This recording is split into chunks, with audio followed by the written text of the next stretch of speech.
Hello everyone! Last time we thought through how Mr. Mouse makes a choice.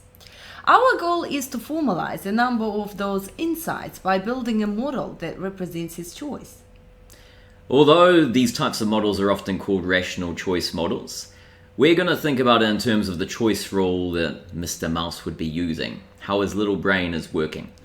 Now the idea here is we want to use some pretty intuitive ideas. The idea that we have more value the more we have of something, and the idea that the more we have of something, the less extra value we get from one more item. Using those types of concepts, we can model choice, and we can also see where things can go a bit wrong. So let's get this underway.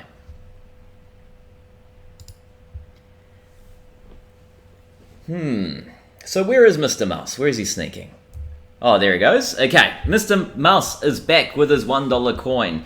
He's still kept hold of it, so he still hasn't bothered to buy anything. He wants us to be really formal, to think very deeply about the way he will make a choice.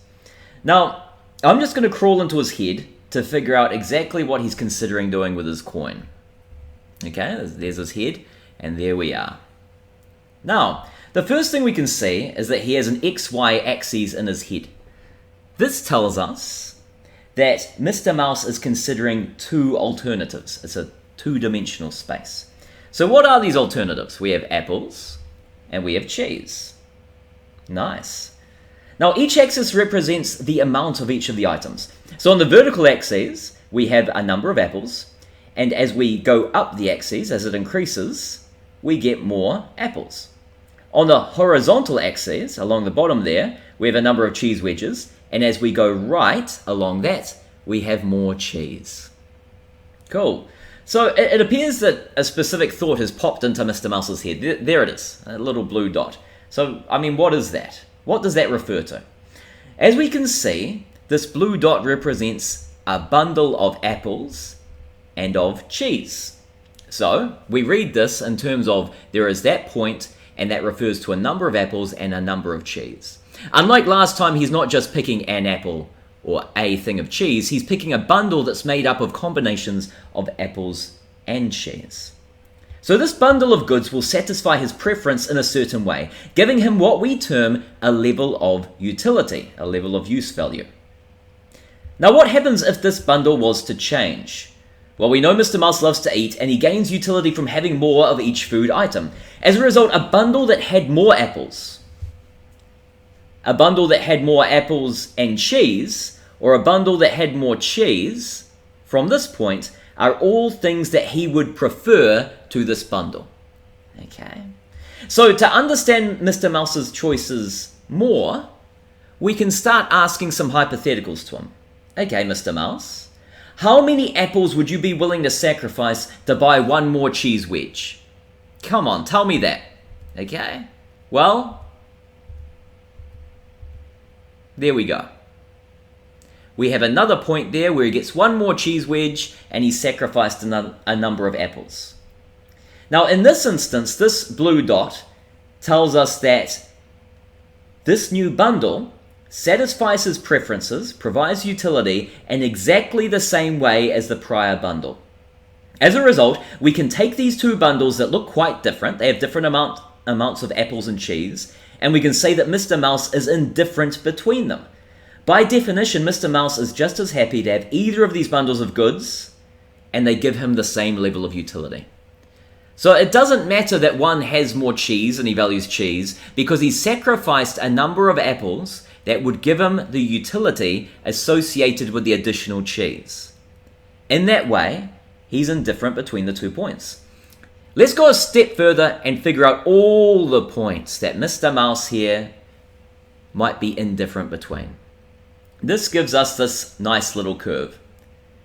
Now, we call this curve the indifference curve because, of course, on every point, Mr. Mouse is indifferent between them. They all give the same amount of utility, and Mr. Mouse would be equally happy in terms of use value at any point on this curve. Now, why does it have this funny shape? Well, the technical answer is that the marginal rate of substitution between goods declines as we move along the curve. But that's a useless answer. We don't want answers like this here. What we want to do is we want to understand how the slope comes and how we get a slope that looks like this. So let's start on the far left-hand side. What can we say about this bundle that's on the far left? Well, the far left-hand side has heaps of apples and very little cheese. When Mr. Mouse has a lot of apples, the use value of an additional apple is very low. He gets sick of eating the same old Granny Smith every day. When Mr. Mouse has very little cheese, the use value of extra cheese is very high. It's a bit of a treat for him. It's something special. And so an extra cheese wedge would be absolutely wonderful. As a result, Mr. Mouse is willing to sacrifice a lot of apples for one wedge of cheese. However, as we keep moving right, Mr. Mouse has a bundle with more cheese in it and fewer apples. As a result, the value of extra cheese declines, and the value of an extra apple, from the smaller number, goes up. Given this, Mr. Mouse becomes less willing to sacrifice apples from the position he's in for cheese, and so the curve gets flatter. The slope of this curve represents how many apples Mr. Mouse is willing to sacrifice for an extra cheese slice, and so as we go to the right, he has fewer apples, he has more cheese, he's less willing to sacrifice his increasingly scarce apples to get an extra unit of cheese. The driver of this result is decreasing marginal utility of goods. The more we have of a specific good, the less extra value an additional item would provide. Now, let's imagine a world where Mr. Mouse could keep the number of apples he had before and get the extra cheese from the second bundle we looked at. Well, this gives us our light blue point here. This has just as many apples as the first point, but more cheese. It has just as much cheese as the second point, but more apples. Because Mr. Mouse positively values both of these items, he must like this point better than those prior 2 points. Now, given that he is not indifferent about this point, he prefers it. Relative to the prior dots, he prefers it, and because those prior dots were valued the same way as every single other point on that curve, he actually prefers this point to every other point on that dark blue indifference curve. Now, going through a similar process to build the prior dark blue indifference curve, we can build one up for the light blue curve. Every point on this curve refers to a higher level of utility than every point on the dark blue curve, and we can compare them in that way. Now, it would make no sense for these curves to touch, as it would suggest that a single bundle of apples and cheese would give two different levels of utility. And that just seems wild. How could having one apple and one piece of cheese give me two different levels of utility? Now, the thing to remember here is your value can be referential. So when we're moving along this curve, we are asking about a marginal change. We're changing by 1 unit. And if we had some sort of behavioral bias that led to us valuing something due to a reference point, such as there being a framing effect, a status quo bias, you could get weird things like curves touching. So we're assuming here none of those behavioral economics things are holding for his choice, and maybe that's an issue we'll come back to in the future because it's super cool. But right here, just thinking in terms of our intuition, if we actually really understood what these items were and we weren't biased based on where we were, we would never expect these curves to touch each other. Now, we can turn around and take this logic to its extreme by looking at all sorts of points in this apple cheese space.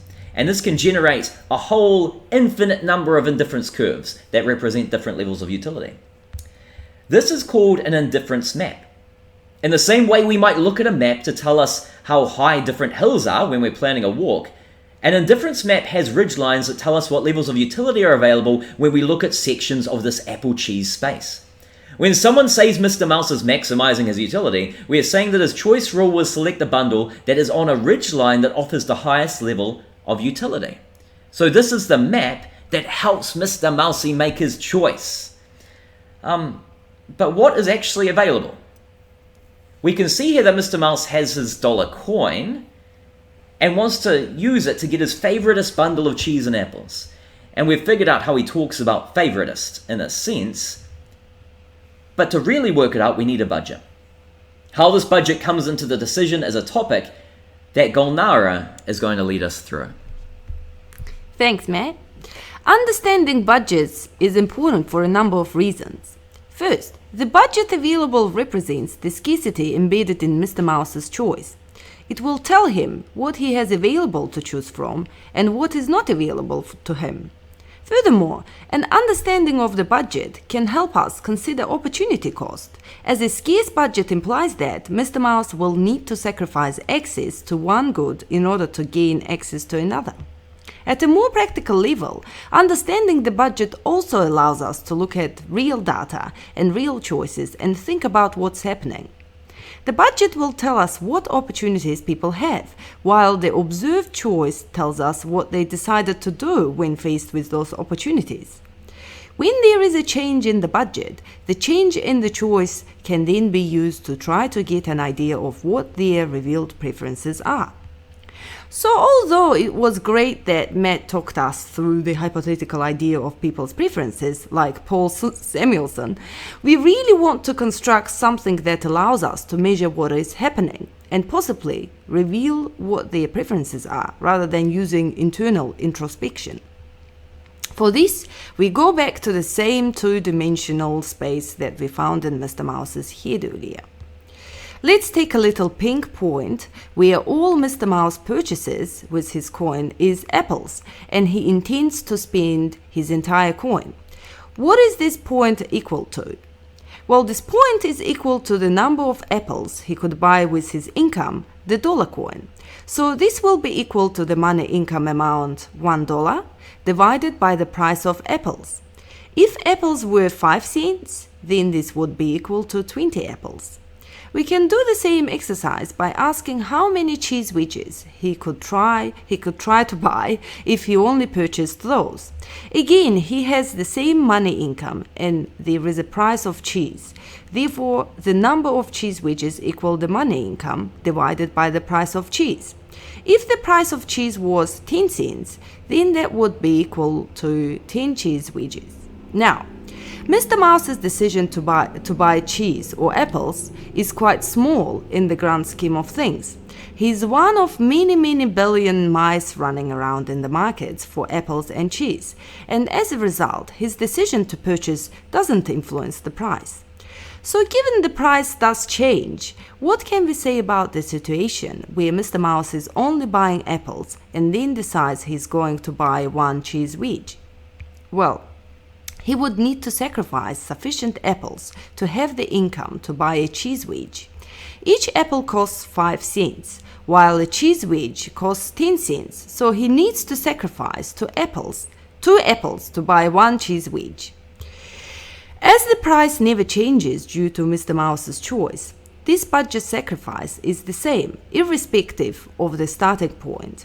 As a result, the line that defines points where Mr. Mouse spends his entire budget on either apples or cheese can be drawn by this straight line, where along this line for every 1 unit increase in cheese, there is a 2-unit decline in apples. This is called the budget constraint. Now, Mr. Mouse could decide to not spend his entire budget. As a result, his entire yellow area here is available to him. However, he cannot spend more than his budget, and so the points beyond this curve are not available. We call all the points in yellow and pink the opportunity set for Mr. Mouse. When we consider this budget, we often preclude any spending on other goods and any saving and borrowing. That is all happening in other decisions in Mr. Mouse's head.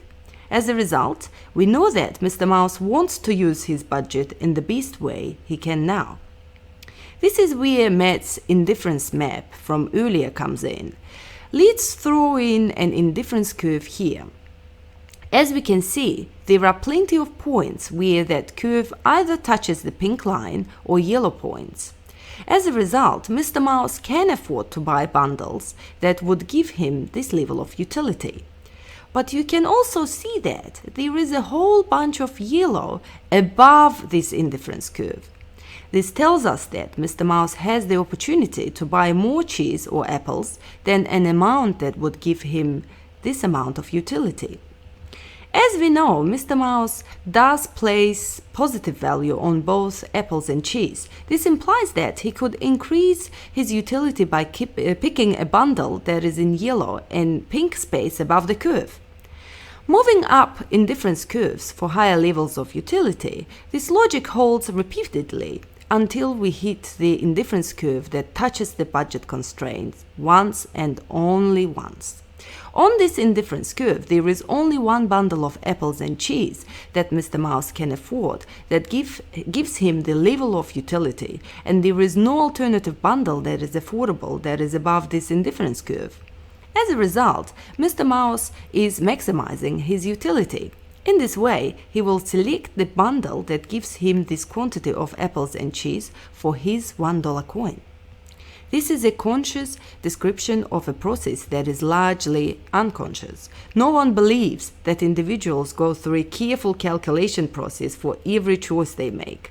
However, the language of math and calculation allows us to describe the nature of choice by individuals.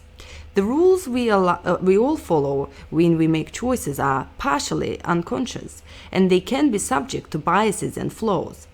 However, the choice we observe by someone that seems wrong may also be because they value and enjoy different things to us. As a result, starting with a model of choice that gives people like Mr. Mouse some credit for their decisions prior to trying to work out areas where their choices may hamstring them, i.e. due to framing effects or information problems, is a bit more humble. After all, it is a bit rich for someone to turn around and say they know what someone values more than themselves. So this is our attempt to formalize Mr. Mouse's choices. Going forward, we are going to ask a bit more about how these choices respond to changes, how Mr. Mouse can get income outside of finding $1 on our floor, as well as asking ourselves a bit more explicitly why Miss Kitty seems so willing to sell to him. So thank you for tuning in, and we'll see you next time.